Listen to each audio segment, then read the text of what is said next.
काछ वाच मन निश्चल राखे, धनि धनि जननी तेरी रे। नरसिंह मेहता जी के। इंद्रियों को वश में करो। नेत्र सबसे खतरनाक, इनको बहुत सावधान रखो। बहुत बहुत ये चंचलता, नेत्रों की चंचलता। भगवत चर्चा हो रही तो हो सकता है शब्द ना सुन पाओ, लेकिन विषय चर्चा हो रही है तो आप 10-5 हाथ दूर होगे तो भी श्रवणेंद्री पकड़ लेगी क्या बातें हो रही। निंदा, स्तुति, विषय चर्चा। इंद्रियों को शासन में रखो, इंद्रियों को वश में करो, क्योंकि ये ज्ञान विज्ञान का नाश करने वाले महापापी काम इन्हीं के वशीभूत होकर तुम्हें नष्ट करते। मार डाल इस पापी को। भगवान कह पाप मानम प्रजहेनम ज्ञान विज्ञान नाशनम। मार इस काम को नष्ट कर। तस्मात् तुम इंद्रियाण्यादौ नियम भरतर्षभ। ये महाभारत सबको लड़नी पड़ेगी। ये महाभारत है, सबको लड़नी पड़ेगी। अगर आपको अपने स्वराज्य सिंहासन पर बैठना है, मुक्त होना है, तो ये युद्ध स्वीकार करना पड़ेगा, ये चुनौती स्वीकार करनी पड़ेगी। भगवान कह रहे इंद्रियों को वश में कर, ज्ञान विज्ञान का नाश करने वाले इस महापापी काम को अवश्य बलपूर्वक मार। भगवान आदेश कर रहे हैं पाप मानम प्रजहेनम ज्ञान विज्ञान नाशनम। तस्मात् तुम इंद्रियाण्यादौ नियम भरतर्षभ। इसलिए पहले इंद्रियों को काबू करो। रसेंद्रिय से शुरू करो, मुख्य द्वार। ये ज्यादा रजोगुणी भोजन पाने पर चंचल होती। जब ये चंचल होती तो हर इंद्रियों में चंचलता। इसको संभालो। उचित आहार, सात्विक आहार, कम स्वाद वाला आहार, बच जाओगे। ज्यादा स्वादिष्ट पाने की कोशिश मत करो। अगर रसेंद्रिय स्वाद नहीं छोड़ पाए तो जनेंद्री का स्वाद छोड़ पाना बड़ा कठिन हो जाएगा। इंद्रियों को विषयों में संयोग मत होने दो। भोग बुद्धि से प्रवृत्त ना करो। केवल जीवन निर्वाह बुद्धि से प्राण पोषण के लिए पहले यहीं से शुरुआत करो। रसेंद्री से प्राण पोषण के लिए अन्न जा रहा है, स्वाद के लिए नहीं। आप नहीं हो भोक्ता, ये रसेंद्री का है। इतनी जबान में रखी गई पूरी बात। यहां के नीचे कोई मतलब नहीं है क्या जा रहा है, इससे यहां कोई स्वाद नहीं। बस ये 2 अंगुल 3 अंगुल का खेल है। इसे क्या गुलाब जामुन है या क्या, बस ये जहां अंदर गए ना तो फिर और कुछ मांगे होने लगेंगी। रसेंद्री से स्वाद। अब अगर जरा सा नमक कम हुआ तो हल्ला मचाने लगे, नमक लाओ थोड़ा कम है। भैया किसके लिए स्वाद बना। कभी कभी तो मनाओ कि नमक डालना भूल जाए, फिर देखे कैसा लगता है। कभी कभी बिना स्वाद के भी भोजन पाना चाहिए। हाँ, ऐसा करो। मन चंचलता रहित हो जाए, इसके लिए सात्विक भोजन करो। अच्छे अच्छे पदार्थ इसको दिखा दो। हाँ, जैसे आज साधु सेवा भंडारा ऐसे जैसे होता है, कभी ऐसा उत्सव आदि में दिखा गुलाब जामुन। जब परोसने आवे तो क्यों आज थोड़ा उधर ऐसे बस दिखा, और वो जले गए। हाँ बोल दो अंदर से। हाँ, गरम गरम धुआं उठता हुआ समोसा, हरी चटनी, लाल चटनी, और वो सेवई नमक वाली। हाँ ऐसे। अब ये खा के तुम ध्यान करोगे किसका? अब ये निर्णय तुम करो। ये चीजें खा के तुम ध्यान करोगे, प्रभु का तो ध्यान होने वाला नहीं। सात्विक भोजन पाने से हमारे अंदर भजन की वृत्ति बढ़ती है, और रजोगुणी तमोगुणी भोजन पाने से भोग वासना बढ़ती है, निद्रा प्रमाद स्थिति आती है। बिल्कुल सच्ची बात समझो, ये 3 गुणों से हर सामग्री बनी हुई। इसीलिए संतों ने निर्णय किया आप ये पा सकते हैं, ये पा सकते हैं, ये पा सकते हैं। खूब अनुभूति विषय है, इसलिए मना किया गया। आप ये नहीं पाएंगे। क्यों नहीं, भगवान ने तो सब कुछ बनाया है पाने के लिए, तो पाने के लिए भी बनाया है, तो फिर और व्यवस्था भी भगवान ने बनाई है। रो रो नरक, अंधतामिस्त नरक, ये भी भगवान ने बनाए हैं, तो इनका भी स्वाद आप लीजिए। सावधान, शतोगुणी भोजन संयम पूर्वक पाइए, नाम जप करते हुए, और इतना कि बस लगे कि हाँ, थोड़ा वजन लगने लगे कि हाँ हो गया, बंद कर दो, शाम के फिर पा लेना। कोई तुम्हें तो ये है नहीं कि पता नहीं मिले कि ना मिले, कई दिन मिले कई दिन ना मिले। उसमें होता है कि अब जो मिला है डाल लो, पता नहीं कई दिन बाद मिले। तो आप लोगों को तो एक मिलता है, तो संयम में आपके पास व्यवस्था श्री जी ने सबकी कर दी। तो संयम से आहार, और अच्छे पदार्थ ना लो तो अच्छा है, अगर लो तो बहुत कम लो, थोड़ा। खीर हटाओ और सब कुछ अब पीने दो, तो वो मन, खीर में नुकसान नहीं है, गुलाब जामुन में नुकसान नहीं, वो जो मन को बढ़ावा मिला रसेंद्री के द्वारा, अब वो इतने में तृप्त नहीं रहेगा, वो और इंद्री को लेकर के भ्रमण करवाएगा हमको। और जब इसको मारना, जैसे मन हमसे गलती करवा देता है तो क्या कहो, गाल में मारो, तो त्वगेंद्री पिट रही, उससे क्या होना है। इसको कैसे मारा जाए, इसको ऐसे मारा जाता है, ऐसे। जैसे गुलाब जामुन, भैया आज हमारा पेट दर्द कर रहा है, वो कहेगा नहीं, कहो, नहीं नहीं बिल्कुल नहीं कहेंगे। वो जो मन को पीड़ा हो रही, अब वो पिटाई हो रही। साधक मन को बहुत दुलार करता, पीट नहीं पाता। इसको पीटना सीखो, बहुत जल्दी ठीक हो जाएगा। ये कहता है आज ये देख ले, हाँ हाँ बढ़िया है, चलो चतुरासी जी शुरू करते हैं। वो कहेगा नहीं नहीं चतुरासी जी शुरू कर। उसको मारना है तो उसके विपरीत चलना पड़ेगा। साधक से गलती होती, मन को मारना है, और वो मारता और किसी को है। आज ये नहीं कहे, आज ये नहीं, आज ऐसे नहीं, आज अच्छा। मान लो आप परिक्रमा दे आए, तो शरीर को पीड़ा पहुंच रही, मन को कोई फर्क नहीं पड़ रहा। मन जिसको चाह रहा है वो चीज उसको ना दो तो उसको पीड़ा होती है, और उस पीड़ा को आप अपनी मान लेते हैं, इसलिए दुलार करते हैं। इस रहस्य को समझिए, मन की पिटाई जरूरी है, और ये इतने सुरक्षित रहता है कि इसको दुलार करना होता है, पीटना होता नहीं। इसकी पिटाई है कि ये जब जो मांगे आज ऐसे, तो दिखा दिया कि हाँ देखो ये है, मिलेगा नहीं तुम्हें पाने को, और वो जलन पैदा करेगा। 5 ही मिनट का चांस है, 1-2 बार केवल आएगा ये कि गुलाब जामुन गुलाब जामुन, फिर बाद में तो मिलना। और रोज कौन मिलता है, हाँ नहीं कोई बात नहीं है, धैर्य रखिए। और अगर वहां सब कुछ बना हुआ साथ में केवल खिचड़ी, तो खिचड़ी परोसा लीजिए, और वो जलेगा, आप देख लेना वो जलेगा। ऐसा क्यों कर रहे हो, इसलिए कर रहे हैं कि हमें श्री जी चाहिए। बदमाश, तुझे हम जो दे, फिर इसके बाद हमसे और मांग करेगा।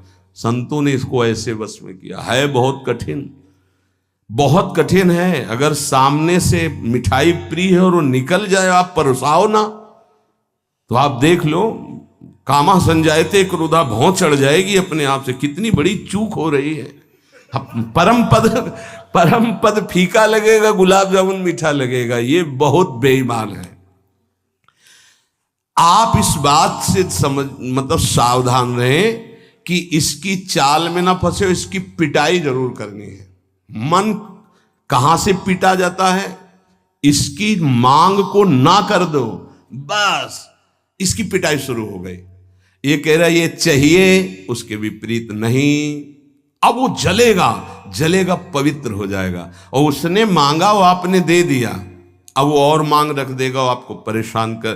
तस्मात् त्वमिन्द्रियाण्यादौ नियम्य भरतर्षभ। हे अर्जुन, ये राग पूर्वक जब किसी वस्तु को पाता है। अच्छा, और दूसरा उपाय, गुलाब जामुन पाना है, ये 5 गुलाब जामुन देना, थोड़ा नमक ले आना, और वो कहेगा नहीं नहीं नमक, गुलाब जामुन पाना, मिला लिया, अच्छे से नमक मिला लिया, गुलाब नहीं नहीं पाओ ना गुलाब जामुन। ये उसकी मार है। पर ऐसा साधक मारना नहीं चाहता, सब्जी साइड में करके एकदम दोना में अलग रस सहित जे ही ऐसे किया, पूरा फूटा मुंह में। तो अब वो मन का पोषण हो रहा है। हर वस्तु का ऐसे ही, सब हर विषय का सेवन ऐसे ही है। तो अब अपने लोग मन को तो समझ नहीं पा रहे, उसको पीट नहीं पा रहे, वो हमको फंसा के पीटता चला जा रहा है। बहुत पीटता है, देख लो, बहुत पीटता है मन, बहुत इसकी पिटाई चाहिए। कोई गुरु कृपा पात्र इसको पीटना शुरू करता है, यही उसकी पिटाई है कि इसके विपरीत चलो, जो मांग इसकी हो रही है उसके विपरीत चलो। जैसे बहुत बढ़िया स्वादिष्ट सब्जी बनी है, अब उस खीर भी परोसी गई, तो खीर और सब्जी दोनों को मिला दो, न सब्जी का स्वाद न खीर का स्वाद, 2 रोटी 3, वो जलेगा कि यार तुम कैसा क्यों कर रहे हो, बस तुम कर रहे हो ऐसा। तो रसेंद्री ठीक हुई तो सब ठीक हो जाएगा। शास्त्रों में वर्णन किया गया धैर्यवान वही है जो रसेंद्री और जनेंद्री को, बस 2 इंद्रियों की चर्चा हुई और तो सब अपने आप हो जाएंगी। और रसेंद्री प्रधान, रसेंद्री ना हुई तो फिर आगे जो राग पूर्वक भोग, कोई भी भोग किया जाए वो बिल्कुल द्रवित हृदय में छप जाता है, बार बार पीड़ा पहुंचाता है, ना चाहते हुए भी साधक का पतन कर देता है। यही है, ना चाहते हुए पाप कौन करवाता है। आहार का बहुत बड़ा फर्क पड़ता है। अगर हम आहार पर संयम कर लें तो निश्चित काम पर विजय प्राप्त की जा सकती है। अगर आहार पर संयम नहीं, उचित आहार से आप देखना खाते खाते मर जाते हैं, लेकिन खाने की इच्छा पूर्ति नहीं होती। यही चमत्कार माया का। 2 रोटी डाल लो फिर भजन देखो कैसा होता है, देख लो ना आप करके। खट्टी डकार आ रही है यहां से, फिर भी शाम के बैठे हैं, आलू का पराठा और चटनी ये और वो, फिर जाके पचाने में पूरी ताकत। भजन कैसे करोगे? थोड़ा भोजन करो, खाते खाते मर गए यार। आज यहाँ का, कल वहां का, परसों यहाँ का, संसारी पुरुष इसी में लगे रहते हैं। सुनो, उतना डालो जितना प्राण पोषण के लिए। कभी ऐसा देखो कि पेट में वजन ना आने पावे। अगर आपको भजन बढ़ाना है तो पेट में वजन ना आने पावे, ऐसे जब बैठो और भोजन शुरू करो, जहां लगने लगे कि पेट में कुछ आ, वहीं बंद कर दो। और 1 दिन का अभ्यास, निर्णय करो कि 2 रोटी इतना इतना इतना और उतना ही। ये बार बार बांटना और बार बार पाना ये साधकों के लिए ठीक नहीं है। एक बार रखवा लो 4 रोटी से दाल सब्जी और बस खत्म। आपका घर है, आप श्री जी का प्रश्न, बस एक बार, और उसी को पाके अपना भजन करो। धिक्कार है जीवन को, खाते खाते अवस्थाएं बदल गई, बचपन से लेकर 50-60 वर्ष के वही खाने की इच्छा। कभी तो थोड़ा मन वही फंसाए है, मृत्यु आ जाएगी फिर भी खाने से तृप्ति नहीं होगी। एक बार इस रसेंद्री को काबू में किया जाए, भोजन पर सावधान, थोड़ा अल्पाहार, इतना जिससे हमारे प्राणों का पोषण हो जाए, सब ठीक हो जाएगा। आप देख लेना, अल्पाहार। अगर भोजन सुधार नहीं होगा तो फिर भजन में सुधार नहीं होगा। भोजन, बहुत प्राण शक्ति प्रबल है आपकी, ऐसे नहीं निकल जाएगी। बहुत प्राण शक्ति बलवान होती है। वायु, अन्न, जल उचित चला गया तो खूब साधना बनेगी। इसलिए कोई भी वस्तु राग पूर्वक सेवन न की जाए। ये ज्ञान मार्ग, भक्ति मार्ग, जो मार्ग के उपासक, उनको इस बात पर विशेष ध्यान रखना, चाहे गृहस्थ हो चाहे विरक्त हो। शास्त्र के अनुसार कर्तव्य कर्म होने चाहिए और राग रहित आहार विहार होना चाहिए।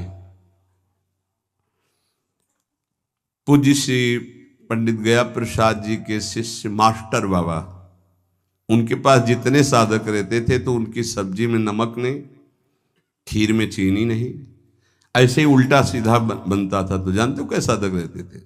2-4, जब दंडोती परिक्रमा लगा रहे थे तब वहां गए थे 2-4 साधक। जब शाम के मिला ना तो वहां कुछ पकड़ में नहीं था कि रोटी से सब्जी पाओ तो कुछ पकड़ में आवे, या दूध और चावल मिला के रखा गया तो कुछ पकड़ में, कुछ पकड़, न मीठा न खट्टा न नमकीन न कुछ। वो भगवत धाम को प्राप्त हो चुके हैं, बहुत अच्छे महात्मा थे पूज्य श्री मास्टर बाबा जी। ये बड़े बड़े महापुरुष ऐसी चाल क्यों चलते हैं? क्योंकि वो अपनी इंद्रियों को काबू में रखना साधकों को सिखाते हैं। काम को मारने के लिए सबसे पहले इंद्रियों का नियमन करने को श्री भगवान कह रहे हैं। तस्मात् तुम इंद्रियाण यादव, नियम में भरतर्षभ, इनको पहले कंट्रोल में करो। कान से भगवत वार्ता, अच्छी वार्ता सुनो। नेत्रों से अगर कहीं एक बार कोई ऐसा दृश्य उपस्थित हो जाए प्रकृति में तो प्रणाम करके दोबारा नेत्र मत पहुंचाओ। जहां आकर्षण हो वहां बार बार नेत्र मत पहुंचाओ। वाणी से कभी अश्लील संभाषण, गंदी बातें मत करो। खान पान संभालो, इंद्रियों को संभालो, ठीक हो जाएगा। जब तक साधक इंद्रियों को संभालता नहीं तब तक उसकी दृष्टि भगवान की तरफ न रहकर भोगों की तरफ होगी। आज ये बनेगा अच्छा, और पहले से संकल्प मन बना लिए इस में तो ये ज्यादा नहीं तो ऐसा है कि आप जो चाहो जितना ले सकते हो। हाँ हाँ, खुली छूट है। इंतजार हो रहा कब वो 11 बजे, कब 12 बजे। ये संकल्प विकल्प को मारना है।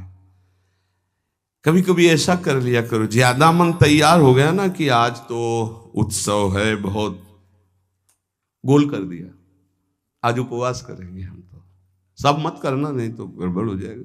अलग अलग उत्सव में एक एक दो दो, आज नहीं पाएंगे, आज भूखे रह करके रहे।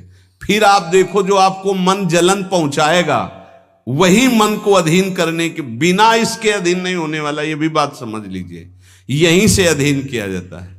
जैसे अपने लोग अब सावन भर केवल गंगा जल पी कर रहेंगे, जो भगवान शिव की उपासना गंगा किनारे सावन खूब आराम से 2 4 5 दिन शिथिलता होती है, इसके बाद वो शरीर उसी ढांचे में ढलने लगता है और गंगा जी में सब सामर्थ्य विराजमान है। सही, कभी हम अपने शरीर को शक्तिहीन अनुभव नहीं किया। गंगा जल में इतना पावर विराजमान है, ऐसे पदार्थ विराजमान है। उस समय जब गंगा जल ही केवल बहुत सामर्थ्य उसमें, कभी ऐसा नहीं लगा। जब गंगा जल पीते थे तो लगता साक्षात माँ का दूध पी रहे हैं, एक विशाल अंदर से उत्साह प्रकट होता था। 2 4 दिन के बाद शिथिलता खत्म हो जाती है और वो शरीर पचाने लगता है, जो अन्न की मांग करता है वो धीरे धीरे शांत होने लगता है।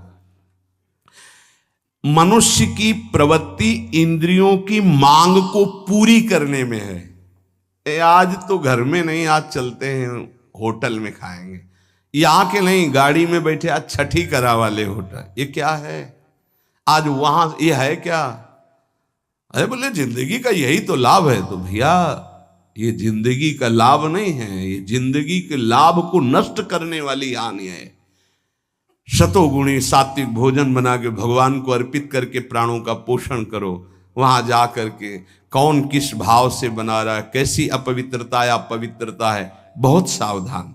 सबसे पहले काम इंद्रियों को फंसाता है, जिससे उसमें विषय की कामना होती, फिर काम मन को अधीन करता है, फिर बुद्धि को अधीन करता है, और ये सब 1 सेकंड के कम हिस्से में हो जाएगा। एकदम फैल गया कि तुम्हें विचार करने का अवसर नहीं मिला। परंतु जो साधक इंद्रियों की कामनाओं में ही ब्रेक लगा दिया, भगवान कह रहे हैं वो भावपूर्वक कर्तव्य का चिंतन करता है। नहीं, ऐसे साधक को शीघ्र भगवत प्राप्ति हो जाती है। ध्यान दीजिए, सबसे पहले इंद्रियों में ही काम पैदा होता है और विषय को विषय आकर्षण करता है। और विषय जब कामना पैदा होती तो विषय कर्म करने की चेष्टा होती, कोई भी कामना किसी भी इंद्रिय की, और जो विषय कर्म में फंस जाता है उसका पतन हो जाता है। और जो उपासक इंद्रियों की चाह को, कामना को पूर्ण नहीं होने देता, वो उसको कर्तव्य का बोध होता रहता है। जो अपने कर्तव्य का बोध करता है, मेरा कर्तव्य क्या है, वो शीघ्र ही अपना उद्धार करने में समर्थ हो जाता है, भगवत प्राप्त हो जाता है। एनम ज्ञान विज्ञान नाशनम, ये ज्ञान विज्ञान का नाश करने वाला काम है। तुम्हारा कितना भी अनुभव ढक देगा, कितना भी बुद्धि आपकी प्रवीण हो, बड़े बड़े जवाब देने वालों को लाजवाब कर देता है। ऐसा है, काम ऐसा है कि बहुत जवाब देने वाले को जवाब रहित कर देता है। उसका उत्तर नहीं दे पाओगे जब काम तुम्हारे अंदर प्रश्न करेगा। विज्ञान अनुभव साधना का सब ढक देगा, ज्ञान विज्ञान दोनों को। तत्व ज्ञान का यहां बात नहीं है कि ज्ञानी का शब्द है शास्त्र ज्ञानी से, बोध संपन्न महापुरुष से नहीं स्वात्मारामम विषय मृग तृष्णाम भ्रमयति। यहां भक्त जो अभी साधन काल में है, प्रेमी भक्त के नहीं, दो को कोई परास्ती नहीं कर सकता। प्रेम लक्षणा भक्ति से युक्त महापुरुष और तत्वबोध महापुरुष, ये ज्ञानी शास्त्र ज्ञानी, और ये भक्त अभी साधन मार्ग का। कामना संपूर्ण पापों की जड़ है, पाप मानम ही प्रजय, इसलिए कामना उत्पन्न होते ही पाप क्रिया में रुचि हो जाती है। आगे चल करके वो इतना अंधा हो जाता है कि सतमार्ग छोड़ करके पाप कर्म में ही लग जाता है। बहुत बहुत डरावना विषय, बहुत भयावह विषय है। भगवान इसलिए काम को महापापी बता करके आज्ञा करते हैं कि साधक इसको अवश्य मार डाले। पाप मानम प्रजयहीनम ज्ञान विज्ञान नाशनम।